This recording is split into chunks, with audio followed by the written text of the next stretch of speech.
Un cadáver, o algo similar a un cadáver, yacía sin vida en aquel suelo brillante y pulcro de la oficina, la mañana del 26 de febrero del 2007 en la embajada de Alemania. El trozo de cuerpo estaba desnudo, dentro de una bolsa de basura negra, con un nudo flojo en su abertura. No había manchas de sangre por ninguna parte, tampoco había desorden ni rastros de pelea o forcejeo. Por macabra que fuera la escena, no existía indicio alguno de violencia. En la oficina todo, incluso el torso mutilado y sin vida, proyectaba una extraña atmósfera de paz. Un olor dulzón flotaba en el aire, iba y venía, como si dependiera de corrientes de viento, aunque el recinto carecía de ellas porque estaba cerrado a cal y canto y sin aire acondicionado. Todo parecía estar en su sitio, como si nada, digamos, fuera de lo normal, hubiese sucedido aquella noche en la oficina del IES.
Me dijo algo así como: no se le ocurra a José Pablo estudiar o dedicarse nunca a algo que tenga que ver con las letras. Usted no puede escribir bien ni siquiera su propio nombre. Y eso en sexto grado me marcó muchísimo, de tal manera que yo tenía pánico a escribir cualquier párrafo, lo que sea, cualquier redacción, incluso por simple que fuera.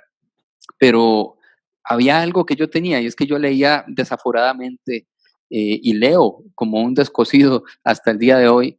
Leo desde mi niñez o desde que descubrí dos cosas, la soledad o la sensación de estar en un mundo inmenso siendo un niño muy pequeño y solitario, pero también desde que descubrí que leer borraba esa sensación de soledad y además me daba poder. Leer, yo experimenté que me daba cierto poder sobre otros niños y niñas, porque conocía cosas, podía hablar de lugares que nunca había visitado y sin embargo parecía que los hubiera visitado. Ese era el poder del saber, de viajar desde mi cama, desde mi cuarto o desde un parque sentado en solitario con un libro en la mano. Así que yo empecé a escribir poesía, pero fracasé rotundamente, no sirvo para los versos. Luego experimenté con cuentos y me gustó. Y luego publiqué ensayos, y esta es mi primera experiencia en la novela. La historia nació o la descubrí o me llegó a mis manos, la historia de esta novela, hace casi 2 años.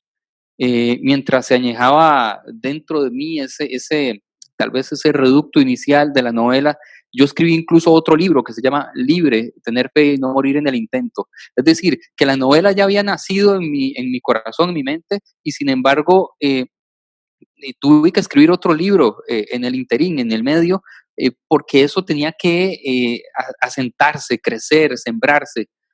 Y la historia se estrella conmigo de una manera inusitada, de una manera prácticamente fortuita. Y eso fortuito, lo fortuito de esto va de la mano de un libro y una mujer. Un libro y una mujer. Aquella mujer funcionaria de una embajada, una mujer brillante y con un corazón dulce. Y el libro, el del profesor Friedman, quien sería a la postre uno de los personajes principales de esta novela. Ambos, aquella mujer funcionaria de una embajada y este profesor Friedman, inspiraron la génesis de esta novela. Una mujer que aparece muerta y descuartizada en una embajada, una mujer joven con todo el futuro por delante, madre de dos hijas, esposa, una mujer brillante, pero aparece muerta y descuartizada en bolsas de basura en una embajada. ¿Qué sucedió y por qué sucedió? La investigación me lleva a mí, cuando empiezo a investigar todo esto afanosamente, tortuosamente, me lleva muy pronto a otros siglos y a otros países, indagando cómo es que ese trozo de cuerpo llegó a ser lo que es ahora, un trozo inerte, un trozo muerto nada más, un trozo de carne. Y tuve que irme al año 1200, luego al año 1525, luego al año 1745, incluso a 1965 con todos los hippies y el año 1980 también. Pero todo ocurre realmente en el año 2007 en la embajada. ¿Qué tentáculos del alma humana llevaron a que sucediera todo esto? ¿Cuáles son los laberintos emocionales, espirituales, religiosos, políticos, sociales, psicológicos y tecnológicos que hacen que ese trozo de cuerpo femenino haya llegado a ser lo que ahora vemos en la primera página del libro? Solamente un trozo de carne descuartizada en el suelo en un lugar de la embajada. ¿Cómo una mujer en sus 40 es seducida, cae, sucumbe ante esos tentáculos psicológicos, teológicos, históricos, tantas cosas que se juntan acá, o una especie de redes que están hoy por hoy ahí al alcance de cualquiera de nosotros o de nosotras? Es decir, que lo que a esta mujer o este trozo de cuerpo le pasó para llegar ahí, a estar en esa embajada de una manera atrozmente descuartizada, nos puede pasar a nosotros también. Y cómo todas esas personas de siglos pasados, con sus luchas, sus lágrimas, sus alegrías, son corresponsables de ese desenlace fatal que está descrito en las primeras páginas y a lo largo de toda la novela. Una frase del libro dice: todos somos asesinos, víctimas y suicidas al mismo tiempo. Y el libro termina, ahí nos involucramos todos, ¿verdad? De alguna manera nuestros actos, nuestros rechazos a otras personas, nuestra forma de referirnos a los demás y la forma en que ellos se refieren a nosotros, nos convierten o en víctimas, en victimarios, o en suicidas o en asesinos. Siempre, aunque no lo veamos en esta vida, puede ser que en la otra suceda algo que sembramos hoy. Una frase del libro, que es la frase final, dice: tendremos que seguir alerta. Así es como termina el libro. Tendremos que seguir alerta. Es una advertencia, un llamado de atención, una luz roja, como señalando un peligro que está latente todavía allí. De momento quiero dejarlo por ahí y escuchar a Angie en este momento, que es otra de las personas que colaboró con el libro, y luego vamos a escuchar unas palabras de Gustavo Gutiérrez para después darles a ustedes un tiempo para preguntar, insultar, para hacer intervenciones como ustedes quieran. Así que, por favor, Angie, adelante. Creo que para mí es un honor poder compartir un poco de lo que es la obra de José, y creo que tal vez lo que voy a comentar es una referencia personal del impacto que la obra de José tiene en mi persona, tanto como ser humano como desde la parte psicológica. Creo que de la forma en que me ha impactado esta obra, especialmente esta novela de José, aparte de la capacidad de brindarme elementos de aprendizaje histórico, teológico, sobre los que uno queda invitado a explorar mucho más, tiene obviamente toda una parte psicológica de lo que es la psicología criminal, súper interesante, de esas dinámicas, y el mensaje principal que impactó de forma a mí personalmente, es algo que liga con las más recientes investigaciones que ha hecho una psicóloga criminológica sobre el mal. Esta psicóloga ha hecho bastante investigación, de hecho hizo también una publicación que se llama Hacer el mal. Y ella lo que hace es hacer una reflexión sobre que todos somos capaces de hacer mal, de que no hay ningún estudio que pueda generar un determinismo o una causalidad con el mal, todos estamos en capacidad de hacer mal. Y lo que a mí me distingue de una persona que tomó la decisión de hacer un acto X, terrorismo, por ejemplo, no hay nada que nos distinga de una persona que hace el mal. Y que cuando empecemos a tener conciencia de que todos estamos en esa capacidad de hacer el mal, vamos a dar un salto evolutivo importante. Porque al ser conscientes de esa capacidad de hacer el mal, vamos a poder empezar a cambiar. Pero dejar de actuar, dejar de pensar que el que hace el mal es diferente a mí, que el que hace el mal es otro. No, yo tengo esa misma capacidad y que lo que me diferencia, si acaso, es una serie de decisiones que se tomaron en un momento y un contexto determinado. Pero el otro que hizo el mal no es diferente a mí. Estamos en la misma línea. Y a esa reflexión me lleva mucho la obra de José, me lleva a meditar, a tomar conciencia de esos prejuicios, de eso que a veces intentamos, con lo que intentamos diferenciar al otro como sociedad, a través de su país de origen, a través de su orientación sexual, y dejar que esas diferencias dejen de marcar un sesgo, un prejuicio en nosotros, y empecemos a darnos cuenta de que no somos diferentes, que todos estamos en la misma capacidad de tomar buenas o malas decisiones, que somos humanos. Y esa humanidad que se ve impregnada profundamente en la obra de José, obviamente es apasionante. Por eso la motivación, si hablo más, cuento más de la obra y es lo que no quisiera, pero hay una obra que decía José y que me voy a dar el permiso de, perdón, una frase que me voy a dar el permiso de leer por el impacto que tuvo, y dice que está en el libro, en la página 189 de José, que al final de nuestros días, cuando hemos visto ir y venir vidas y desvidas, cuando hemos despedido a los nuestros y se acerca nuestra propia partida, nos damos cuenta de que todos, aún sin saberlo, inconscientemente y con nuestros actos, hemos sido asesinos, víctimas y suicidas al mismo tiempo. Creo que eso es uno de los mensajes, dentro de muchos otros que tiene la obra, que más me impactó personalmente y que nos hace llegar a esa reflexión. Si es inconsciente, lo hacemos consciente. Creo que como sociedad, tenemos ahorita el COVID, vamos a ser capaces de hacer un cambio. Pero a partir de esa conciencia de que no nos diferencia nada del otro, del asesino, del suicida, de X o Y, no hay nada que nos diferencie. Más que una toma de decisiones que podemos ser mucho más conscientes de esa humanidad. Y creo que, bueno, en eso resumiría una de las áreas en que tanto me impactó, aparte de toda la psicología que está impregnada sobre el perfil de los personajes, que por eso los motiva a leerlo. Pero creo que podría cerrar con una frase de Nietzsche que dice: quien lucha con monstruos debe cuidarse de no convertirse en uno.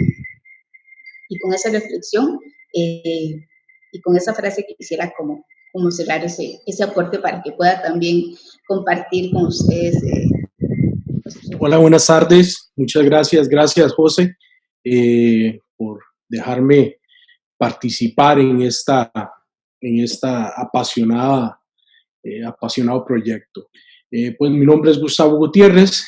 Como Johnny lo mencionaba, José me dio el honor de poder ayudarle en la parte de la consultoría de lo que es toda la parte policial, toda la parte técnica policial, toda la parte criminológica. Tal vez un poco por mi background. puedo poner mi granito de arena en cuanto a esto. Definitivamente me siento honradísimo de haber participado en esta obra literaria. Creo que me llena de orgullo el poder decir que es una obra literaria, porque realmente es una obra de arte. Como lo decía el comentario que hacía Johnny al inicio, son de esos libros que te atrapan desde un inicio. Para los que nos gusta la lectura, yo siempre digo de que si un libro te atrapó en las primeras páginas, ya ese libro es tuyo y vos sos del libro. Y eso pasa con esta novela.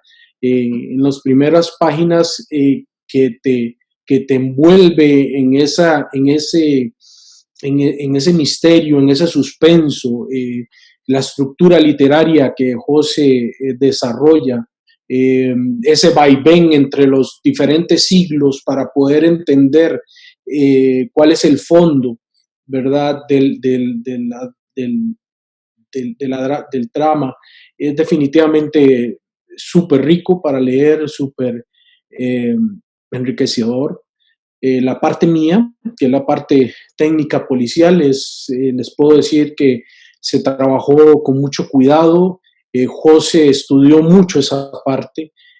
Se trató de ser lo más apegado a la realidad que se pueda lograr, sin dejar de ser una novela, ¿verdad? Que eso hay que tenerlo muy en cuenta, y que José logra ser un cóctel literario súper interesante, ¿verdad? Porque su énfasis en el detalle, ¿verdad? Te transforma, te traslada a los lugares.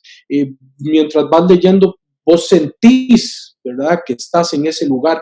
Y desde la parte técnica policial ayuda mucho la descripción, ¿verdad? El énfasis que hace José en la parte descriptiva, en la parte del detalle, en la parte criminológica o en la parte policial, te ayuda mucho a ubicarte en la escena, imaginarte la escena tal cual como es, y es definitivamente enriquecedora.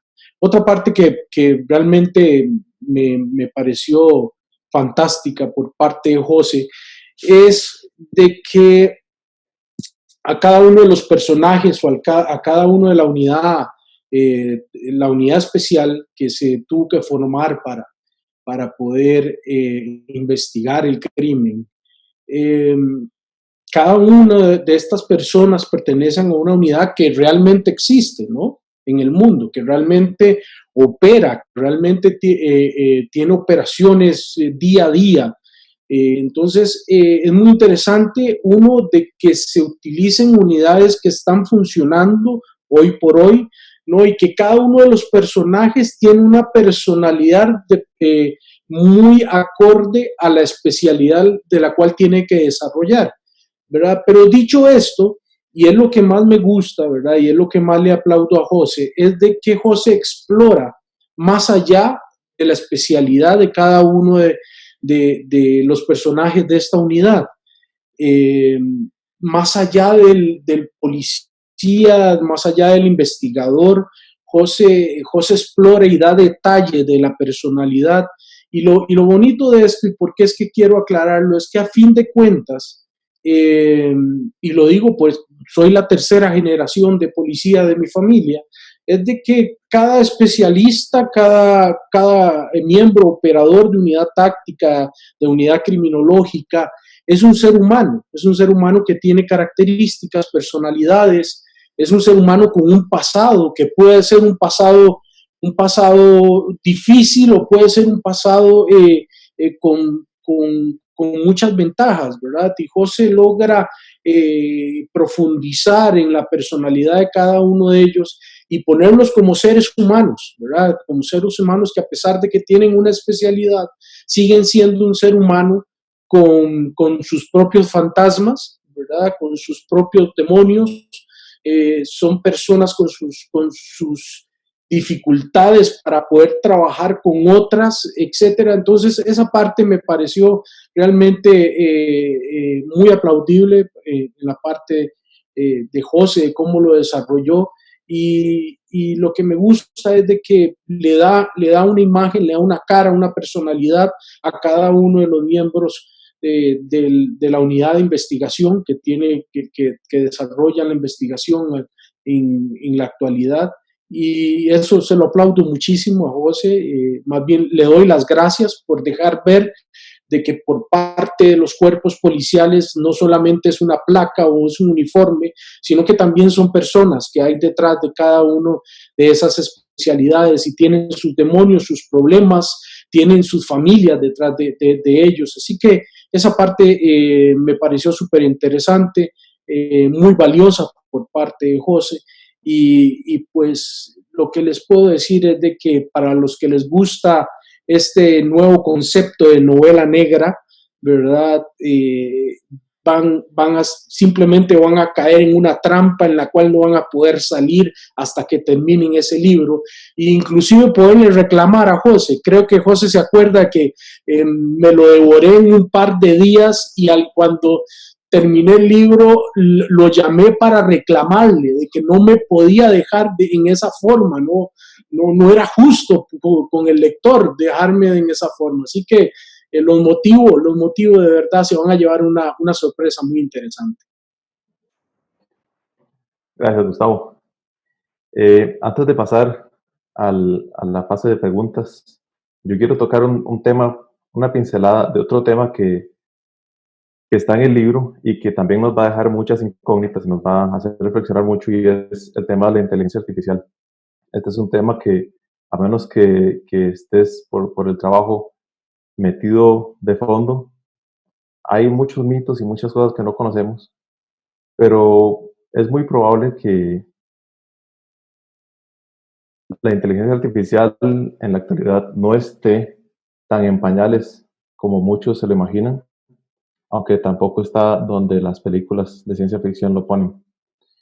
Pero actualmente, y estoy seguro que muchos de los que estamos aquí hoy, ya hemos entrado en contacto con la inteligencia artificial, incluso en ambientes laborales, a través de lo que se conoce ahora como el Machine Learning. ¿Qué es el Machine Learning?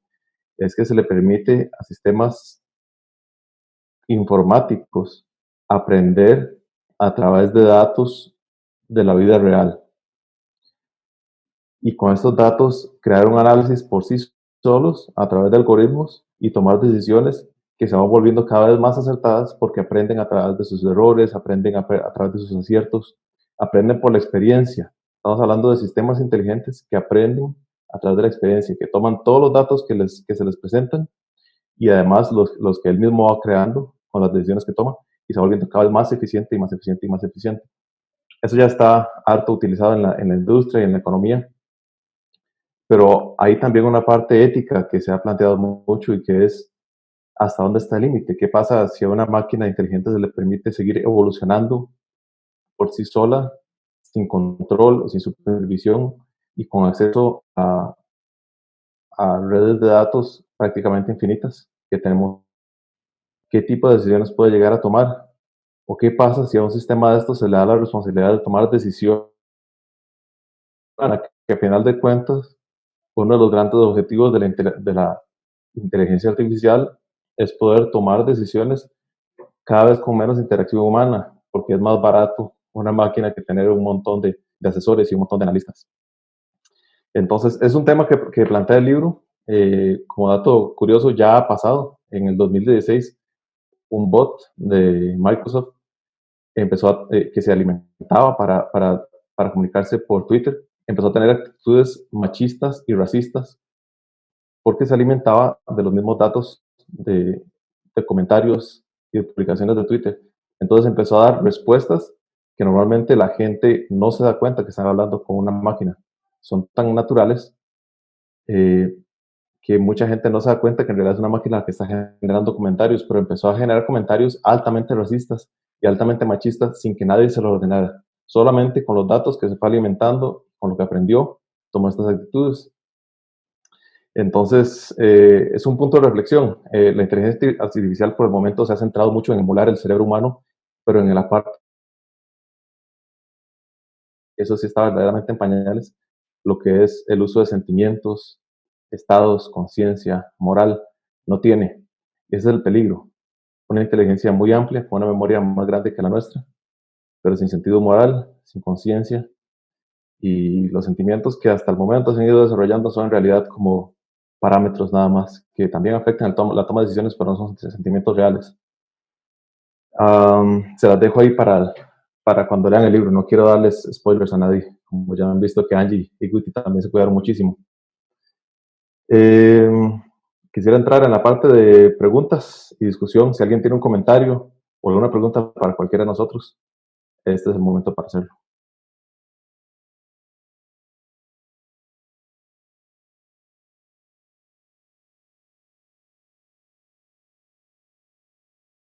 Ok, hay uno que es en español, que es libre, tener fe y no morir en el intento. Hay otro que es en griego, que es paradoxa o paradoja. Y dos de mis libros, hay otro que es en griego, que es decálogo. Y dos de ellos, de los libros extra, son en latín. Uno se llama Spiro y el otro se llama Mysterium, que es este que estamos presentando. Probablemente tengo una fijación, una afición, un amor entrañable por las letras clásicas y antiguas, por los idiomas y las lenguas muertas como el hebreo, el griego, el latín. eh, y de hecho en Mysterium hablo de una lengua que eh, no es una lengua ni clásica ni una lengua utilizada en este momento, pero es una lengua creada como para fines espirituales, que se llama, bueno, no les voy a decir cómo se llama porque si no el asunto puede cambiar mucho la lectura, pero aparecen las lenguas. Yo tengo una afición por las lenguas antiguas y las lenguas muertas y creo que por eso regreso a ellas cada vez que quiero titular el libro. Con Mysterium tuve un problema grave con el título, porque no les voy a decir los otros títulos porque también pueden adelantar mucho los hechos en la lectura, pero bailé hasta el último mes con otros nombres, nombres en castellano todos, ¿verdad? Pero al final prevaleció el misterio de la salvación. Mysterium Salutis significa misterio de salvación. Y lo que yo digo con este título y con la novela es que todos queremos salvarnos, pero nadie sabe realmente cómo ser salvo. Digamos, estamos en este momento confinados en nuestras casas o teniendo muy poco contacto humano porque no sabemos muy bien cómo salvarnos del coronavirus.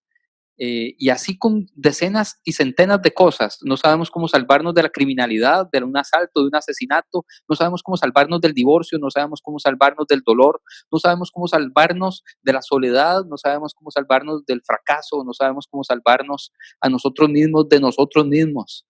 Y ese es un misterio que nos lleva a cometer muchos errores. Cuando encontramos alguna especie de salida, aunque sea ficticia, que nos lleva a la salvación según nosotros, nos tiramos como por un barranco y nos hacemos de cualquier salida que nos lleve a esa salvación de una manera ciega. Actualmente lo podemos ver con el asunto del coronavirus. Por ejemplo, alguien le dice a usted que rayando cáscara de papa y moliéndola y echándole sal, pimienta, se cura o previene el coronavirus, mucha gente lo va a hacer. Mucha gente lo va a hacer. Y de hecho, si fabrican una vacuna que no está todavía protocolizada y validada, pero le dicen que se la venden, mucha gente la va a comprar igual, aunque sea mortífera. Entonces, el misterio de la salvación, Mysterium Salutis, nos lleva a hacer cosas que son verdaderamente peligrosísimas. Y ese es el cuidado del cual hablo en la novela. Dice, el libro no lleva una secuencia cronológica, la secuencia de hechos del pasado tiene un motivo específico. Es cronológica en su manera, es cronológica a su manera.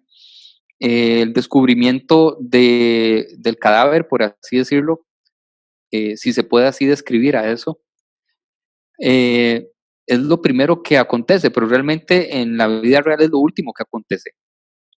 Y después la novela va contando cronológicamente los hechos, desde, desde 1525 y de ahí enlazando con lo que le pasa a alguien en 1525 que lo lleva al 1200 pero estamos en 1525.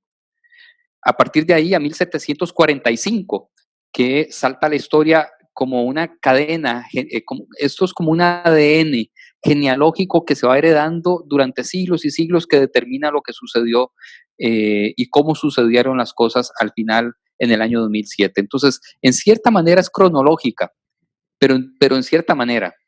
Una cosa que Gustavo estaba diciendo y que quiero retomarlo antes de ver si hay alguna otra pregunta o algún tipo de comentario para ir casi que cerrando, es que algunas personas que han leído el libro me preguntan cuánto de ficción y cuánto de histórico hay. Yo no voy a responder eso. Le toca al lector y a la lectora verificarlo. Sí tengo que decir que hay mucho de histórico y hay mucho o algo de ficción en todo esto. Hay más de histórico que de ficción, pero cuánto ficcionado está no lo puedo revelar yo, porque lo importante acá es la enseñanza del libro, de la novela, que es el hecho específico que tiene que quedarse dentro de nuestras mentes y de nuestros corazones.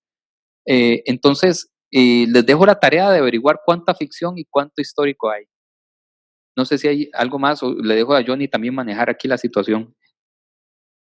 Sí, no sé si alguien más quiere tomar la palabra para hacer una pregunta o si también puede hacerlo por medio del chat, si son tímidos, que también es válido. Yo tenía una pregunta que